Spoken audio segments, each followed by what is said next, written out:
আলহামদুলিল্লাহি রাব্বিল আলামিন আর রহমানির রহিম মালিকি ইয়াউমিদ্দিন ইয়্যাকা না'বুদু ওয়া ইয়্যাকা নাস্তাঈন। টেনে টেনে বললাম, প্রতিটা আয়াত শেষেই থামলাম, ঠিক কিনা? ঠিক এভাবে বিষ্ণু ইসা ইসলাম তেলাওয়াত করতেন।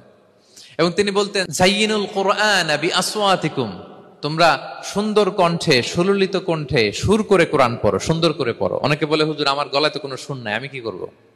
প্রত্যেকের গলায় কিছু না কিছু সুর আছে।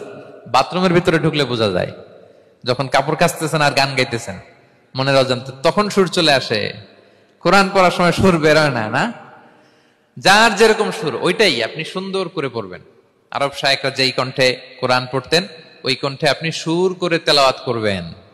এবং সহিহ বুখারীর বর্ণনা বিষ্ণু ইসলাম বলেছেন, লাইসা মিন্না মান লাম ইয়াতাগান্না বিল কোরআন, যে কোরআনকে গুনগুনিয়ে সুর করে পড়ে না সে আমার উম্মত নয়।